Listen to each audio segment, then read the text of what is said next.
welcome to another video, guys. It's the 1st of February, so it's time to give you the best Hearthstone decks for Easy Legend in the new month. In this video I'm gonna give you 5 of the best decks in Hearthstone right now, talk about their mulligans, win rates, and general tips so you guys have a better idea of what you should be doing with, as well as to expect what they can be doing against you. But I'm also gonna show you all of the other working archetypes for each individual class, so stick around to the end if you miss your favorite. Hope you enjoyed the video, and if you do, a like and subscribe would be awesome. And don't forget you can check me out live on stream each Tuesday, Thursday, and Saturday. And also, if you want to support the channel for free, check out my new raid Shadow Legends, which just got 1 year old. The channel has been growing amazingly well, and we're over 15,000 subscribers for just over a year, which is kinda amazing. Raid is a much better game than you might have thought, and it really has some deep strategy and a great sense of progression. I have been playing the game for about 3 years now, and I gotta say, I have been doing some massive moves on my own account. So if you guys also want to join me on this journey, you can check out my premium download link and start raid the right way with 4 amazing champions as soon as you start, and you're also gonna have 48 hours to use the promo code section to get yourself an extra amazing legendary champion. My advice to you would be to go for Rock. Not only that, Raid right now has this huge collaboration with Assassin's Creed, which is honestly kinda amazing, and if you log in for 7 days, you're gonna get yourself the legendary champion Ezio, which is one of the most iconic characters from the Assassin's Creed franchise. He's an absolute top tier beast right now, so starting a new account like this with all of these amazing champions would be like starting Hearthstone with a top tier meta deck on your day one. We also have 5 other amazing Assassin's Creed champions, so what are you waiting for? Download Raid right now and start Raid the right way with my premium download link and support the channel for free. But now, let's get into the best decks.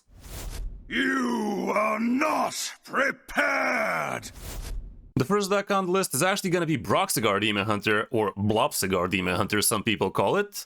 And this deck really has been taking the meta by storm. It is actually much better than Ravenous Demon Hunter, with a few percent above it. And it really is very strong. Like, it has some very consistent game plan. It's still as annoying as Ravenous Demon Hunter with the Blobs of Tor, with the Ravenous Foe Hunter, all of that nonsense. You even get to run Elise in this one. And you still have a UFO Brewmaster, a single copy of it in this one, so you can actually deal 24 damage with Broxigar later on, which could be huge. I have given you a similar guide about this deck, not exactly the same thing, but again, with the Blob package, it is definitely pretty cool, and you could be hitting Easy Legend with this one if you know how to play it. Currently, it has the craziest win rate with tons of games, and there's all sorts of different iterations of this deck, all of which are very Legend capable. The main gist of this deck is you want to be curving onto your Blob of Thor, into your Ravenous, into your return policy, and while you're doing that, you're also advancing your Portals of Argus, and eventually you do reach your Broxigar turn, but even if you don't, you're still gonna be insanely annoying with those blobs. With the Elise you could get some extra damage, that kind of stuff. With Elise you could be going for 5 mana or even for 10 mana locations in some cases, because if you're against very tanky opponents, going for a 10 mana location to get yourself, let's say, a copy of Broxigar later on could be hella nice. Just don't forget there's a lot of location destruction going on around, and this deck is no different, including a single Demolition Renovator in here as well. For the matchups we don't have too much stats right here, but overall you should be winning a lot more than you're losing with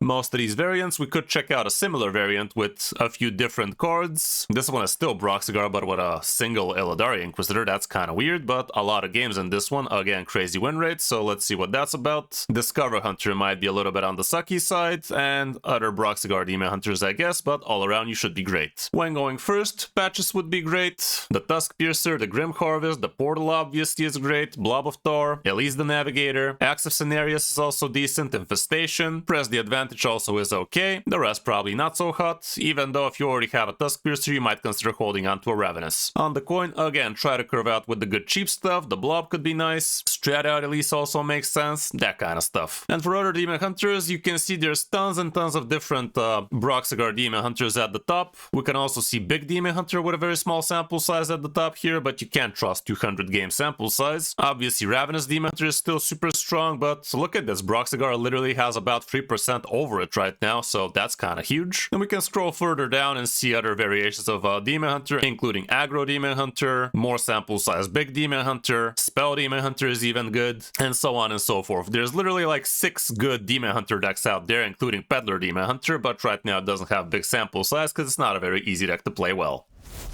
On the second spot, we have another deck that definitely benefited a lot from the new mini set, which would be Corpse Death Knight. The main card that really helps this deck out would be the Remnant of Rage. Same with the last deck, by the way. The Broxigar Demon Hunter is also pretty good thanks to the Remnant of Rage, because it has a lot of ways actually getting a lot of things dying in a single turn. But yeah, in this one, Remnant of Rage again is super good, and you could be doing double 0 mana Remnants of Rage as soon as 5 or 6 if you get a good setup for it. The cool inclusions in this deck would be things like Assimilating Blight, which makes the deck a double Unholy 1 Bloods, and here you could be getting some pretty wonky free drops with Reborn that can really do some massive damage against opponents. You also have Phalaric, which helps you big time getting yourself a lot of extra corpses. The Shadows of Yesterday are super good, and if you set this up right, you could get some pretty nasty damage outs with a big Elise location like a 5 mana game +2 attack. If you get yourself a few Wind Furies like this, that'd be huge. But also getting Rushers, Poisoners, that kind of stuff could be pretty nice. With Exarch Maladar, you could be cheating out a lot of good stuff, including things like Narrowlex into Asera or into Firak. You could just straight out use it for Asera or Firak or Ziliax. You could even use it for Kerrigan, let's say, and that way you could get yourself 0 mana Giant super quickly as soon as turn 5 or 6. But for that to happen, you really need to max out on the corpses super quick. The deck itself is very mid-rangey. It usually does curve off decently well, even though, as you notice, it has very few free mana or less cards, so you gotta be very aggressive with your mulligan. If you don't have anything cheap, you gotta throw everything to find it. Again, check out my detailed guide about this deck, it's definitely hella strong. For the matchups, here's what we have. Broxigar Demon Hunter is a little bit on the 50-50, Aura Paladin as well, and Sankey set for Quest Warrior, but everything else is very positive for you. And when you're going first, like I said, aggressively look for your 1-2 freeze, and by freeze I don't mean Demolition Renovator, even though against some matchups that'd be a no-brainer as well. Curving into a Blob or a Xavius or an Elise would be amazing, and curving into Maladar might also make a lot of sense. Like if you already had Morbid Swarm and Phalaric, I would definitely hold on to Maladar as well. On the coin, again, it's literally the same deal, so mulligan accordingly. For other good Death Knight decks,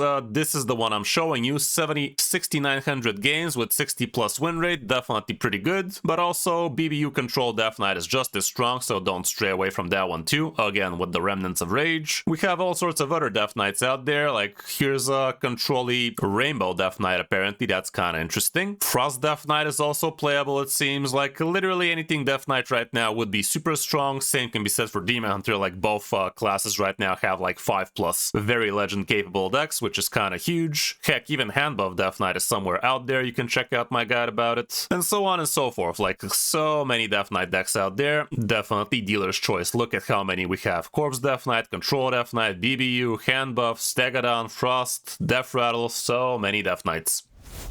And on the number 3 spot, it's another mini set big winner. Like, people complained that the mini set wasn't very impactful. Well, technically it wasn't. Only a few cards are really changing things, but they are changing things strong. And Aura Paladin is no different. The Acceleration Aura really accelerated its win rate, no doubt. I did play several different Aura Pallies over the last few days, because a lot of people needed coaching to Legend, and all of them got pretty nice results. So yeah, it's a very, very potent deck for Easy Legend right now, and it really doesn't take too much to actually get the most out of it. This particular variant is a little bit less greedy than the one I used last time with Bob the Bartender in here instead of Dorian, but yeah, Dorian, even though he does have quite the high roll when you get the Urson Mole on curve, it did feel a little bit on the get lucky side, so not exactly consistent. Here we obviously have Acceleration Aura and a couple of Violet Treasure Gills with which you can fish him out. With the Cardboard Golem you get to extend those, and you gotta be really smart about how you play the Acceleration Aura. Like if you are trying to do a faster Gelbin, you can't just plop Acceleration Aura on turn 2 and feel good about it. You still can if you're going second and you have another Acceleration Aura or at least one Cardboard Golem. That is gonna allow you for turn 6 Gelbin, but you really gotta map out how long the aura is gonna last you with the cards you have in order to make an educated decision if you really want to be playing a faster Gelbin. If you don't have the coin and a second aura and a Cardboard Golem, turn 4 Acceleration Aura does allow you to play at turn 7 Gelbin, so there's that. But if you can extend it, if you can double it up, if you have the coin, you can even do it as soon as turn 2, so there's that too. We obviously have all sorts of different auras in here, including Crafter's Aura, which personally I find it to be a little bit on the wonky side, but the best performers of the deck are indeed including it, so it must have something to do with it. And you also have Manifested Time Waves, which is an amazing way to actually handle the opponent's board, and this thing also goes face. We also have Nomelia, we also have Anachronos, and Toref can be absolutely busted, and you could actually even copy him with the help of Elise. And for anybody wondering why we have a Wisp in this deck, it's Elise, guys. It's always because of Elise. If you're wondering why a weird card is in a deck, it's because of Elise. Anyway, again, check out my guide about it. Now let's see what the matchups are looking like, and it's nothing but green. This one doesn't even show that much sample size. We could even go with this with 12,000, just a single difference. Dorian, like I said, instead of Bob. And here you get to see, again, nothing but green. When you're going first with this deck, you're always gonna want your Violet Treasure Gill. The Righteous Protector is an okay thing to do on turn 1, but if the matchup really doesn't warrant it, honestly, I'd throw it back. Like, you're not really developing much with a Righteous Protector, especially if you're against something like a Quest Warrior, like a Druid, that kind of stuff. Just throw it away, guys. Try to get yourself the greedy stuff and get Gelbin quick. Just because you get to play something on turn 1 doesn't mean that's gonna be good. I'd much rather get another card instead of this thing. Cardboard Golem can be amazing. Straight out Acceleration Aura if you don't have the Treasure Gill could be okay. Elise is always great. Urson Mull makes a lot of sense. Xavius can be okay if you have nothing better around turn 4. And depending on the matchup, things like Manifested Time Waste might also make sense. Same can be said for the plushie. On the coin, again, try to get that good ramp nice and quick and prolong it as much as you can, and you should be good. Going second, also looking for a Manifest Time Waste or Tagris plushie, depending on the matchup, could be great for you. For other good Pally decks, again, we have tons and tons of Aura Pallies at the top, both with and without the Cubicle package. So it's honestly your choice. This, I think, is the one I'm showing you right now. Yes, here it is with Bob, but you can see 0.5% lower we have the Dorian variant with a lot more sample size, but Bob might actually be the better choice because it really does buy you an extra turn, and sometimes that's all you need to curve out. We can also see other different variations of Aura Pally with the Blob package and the Tank Engineer, which are also pretty sick.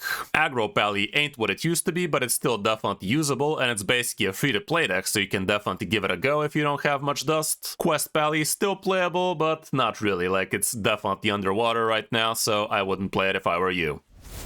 On spot number 4, we can't have a top 5 meta report in this expansion without Midrange Shaman. It's still a top tier deck. It doesn't get played as much because people got bored the hell out of it, but you can still hit easy legend with this thing if you really need to play it. We really don't need to say too much about this deck anymore, like it has been beaten to death with guides and top 5 inclusions, so you can just check out some of my earlier guides about it. Really nothing has changed, and this is as standard of a deck as it gets. If you're thinking about changing something up, you could be running one less Wish Upon a Star, you could be running one less Static Shock, that kind of stuff, and you could be including something like Hex in there so you can be countering things like Blobs of Tar and so on. Location Destruction is not something I've seen many people run in a Shaman like this, but why wouldn't you? It's still gonna be a very good idea if you really want to be teching out. Name of the game is you have insane mid-game with things like big bumbling bellhops, then Hagatha gives you a lot of value with extra minions with stats on them, and with the Hagatha minions you can also be doing things like Shutter Block into 6 chickens to the opponent's face, that can be insane, or tripling up your Wish Upon a Star, so you can actually get bigger, better Alakirs and so on and so forth. Check out the guide if you really want more details. Matchup wise, here's what we have right now. Broxigar Demon Hunter not top tier for you, and Aura Paladin is actually a big counter to you nowadays, so maybe that's why the deck doesn't get as much play rate as it used to, but you're still gonna climb a lot more than you lose with this one. When it comes down to the mulligan, here's what it looks like when you're first. You are gonna be looking for things like Birdwatching, Turbulus, Hagatha straight out, the Parrot Sanctuary can allow it to cheat out nice and quick, Flight of the Firehawk can be super good, Murloc Growfen is also okay, at least the Navigator would be amazing, the rest probably not so much though. As for on the coin, again, plenty of the same stuff. Here I'd say something like Shutterblock might also make sense, especially if you already have Parrot Sanctuary, but it is a little bit on the greedy side. For other Shaman decks, this is the one I showed you, but we can see all sorts of other different iterations of mid-range Shaman, and there's also a thing called Nature Shaman out there right now, which is really nothing to write home about. But yeah, look at this, mid-range Shaman has been seeing a lot less play rate lately.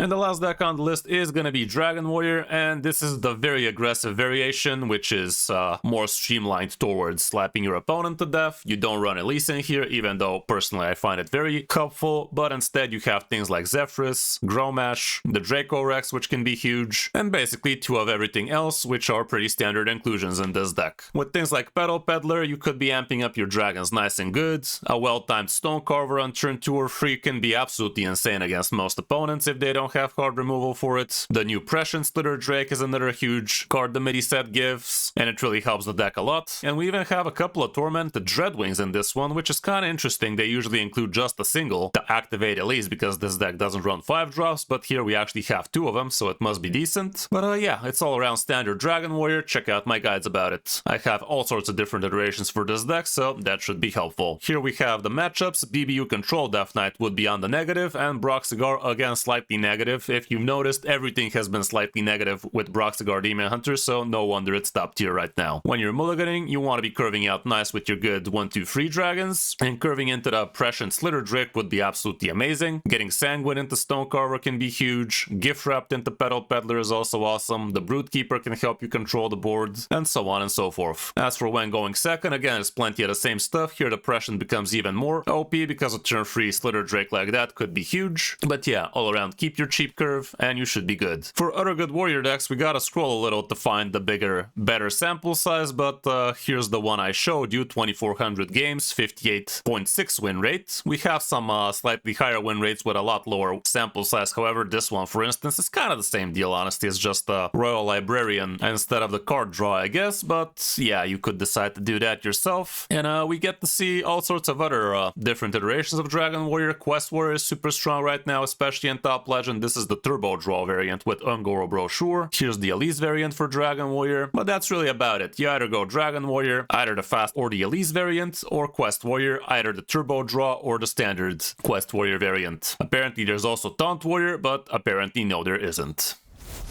And for the classes we haven't mentioned, starting off with Druids, right now Ashara Druid is still hella fun, but keep in mind there's a lot of location destruction going on around, so it's not as easy to actually feel good about playing this deck, but it still can get you the legend if you know how to play it. You can either go for the Aulonius variant, there are other variants out there too, but right now Aulonius is the really only working one. With Hunter, honestly, it could be a part of this top 5 meta report, but if we're talking about top legend, Discover Hunter is still hella strong, but it's definitely not easy to play well. Face Hunter is actually doing okay from Diamond to Legend. Quest Hunter sadly has not been feeling too great. So yeah, it's either Discover Hunter or Face Hunter. The rest are really not that good. For the Mage class, Protoss Mage is still the best bet for climbing ranks, and people still hate playing against it a lot. Elemental Mage definitely ain't what it used to be. I've been seeing a lot more Dragon Mages against me. Quest Mage is also somewhat okay-ish, but not really. For Priest, Protoss Priest has to be the way to go for the most part, even though Zermie Priest is also looking okay-ish. As for Rogues, Imbue Rogue definitely has been feeling super strong and fun, but it is a very skill-testing deck and a lot of people are botching it, so there's that too. Psycho Rogue still pretty decent if you know how to play it, and the rest is just iterations of Imbue Rogue right now. There's probably some aggro Rogues out there. Ashame Rogue definitely is good, especially in Top Legend, but again, it's a very skill-testing deck. And last and least, we have Warlock, with Egg Warlock being somewhat okay right now. Shred Warlock is also somewhat okay right now, and Rafaam Warlock still under the water. So that's gonna be it for this video, guys. I hope this meta report helps you hit Easy Legend in February. Don't forget you can check out my new YouTube channel for Raid Shadow Legends, and you can start the game for free and support the channel for free that way from my premium download link, and start with 4 amazing champions as well as 2 extra legendaries right at the get-go. Thanks for watching, guys. I'm Kris05, and I'll see you in my next video or stream.